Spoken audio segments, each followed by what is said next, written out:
Hi all, September 13th എൻ്റെ birthday ആയിരുന്നു. അപ്പോൾ വീട്ടിൽ വെച്ചിട്ട് ഒരു കുഞ്ഞ് സെലിബ്രേഷൻ ഒന്നും പറയാനില്ലായിരുന്നു. കേക്ക് കട്ടിങ് അത്രേ ഉണ്ടായിരുന്നുള്ളൂ. ഏട്ടൻ കേക്ക് വാങ്ങിയിട്ട് വന്നു. എല്ലാവരും കൂടെ ആയിട്ട് അത് കട്ട് ചെയ്ത് കഴിച്ചു. അത്രയേ ഉള്ളൂ. എപ്പോഴും അങ്ങനെ തന്നെയാണ് ചെയ്യാറ്. പിന്നെ എൻ്റെ സൗണ്ട് മാറിയിരിക്കുന്ന എനിക്ക് സുഖമില്ല. കുറച്ച് ദിവസമായിട്ട് പനിയും ചുമയൊക്കെയാണ്. സ്റ്റിൽ മാറിയിട്ടില്ല. അങ്ങനെ വാമിക്കുട്ടൻ വന്നിട്ട് 3rd ബർത്ത്ഡേ ആണ് ആഘോഷിക്കുന്നത്. എൻ്റെയും നിധിക്കുൻ്റെ ബർത്ത്ഡേസ് കുറച്ച് ഡേയ്സിൻ്റെ ഡിഫറൻസിലാണ് വരുന്നത്. അപ്പോൾ അതുപോലെ പുതിയൊരാളും കൂടെ അതിൻ്റെ കൂടെ ജോയിൻ ചെയ്തിട്ടുണ്ട്. വാമിക്കുട്ടൻ്റെതും നിധിക്കുട്ടനായിരുന്നു എന്നെക്കാൾ മുന്നേ നിന്നത് റെഡിയായിട്ട് കേക്ക് കട്ട് ചെയ്യാൻ.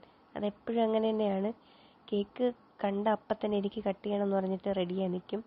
ഞാനിങ്ങ് വീട്ടിൽ വന്നിട്ട് അമ്മയുടെ അടുത്ത് വെച്ചിട്ടാണ് കേക്ക് കട്ട് ചെയ്തത്. ഹാപ്പി ബർത്ത്ഡേക്ക് നിധിക്കുട്ടൻ്റെ ബർത്ത്ഡേക്ക് ഞാൻ ബാനർ തൂക്കിയതാണ്. അത് ഞാൻ ഇതുവരെ അഴിച്ച് കളഞ്ഞിട്ടില്ല. അപ്പം ഞാൻ യൂട്യൂബ് ചാനൽ തുടങ്ങിയിട്ട് ഉള്ള എൻ്റെ ഫസ്റ്റ് ബർത്ത്ഡേ ആണ് കേട്ടോ. അപ്പം അത്രയുള്ള വീഡിയോ എല്ലാവർക്കും ഇഷ്ടപ്പെട്ടു എന്ന് വിചാരിക്കുന്നു. വേറൊരു വീഡിയോ ആയിട്ട് വരാം. ബൈ.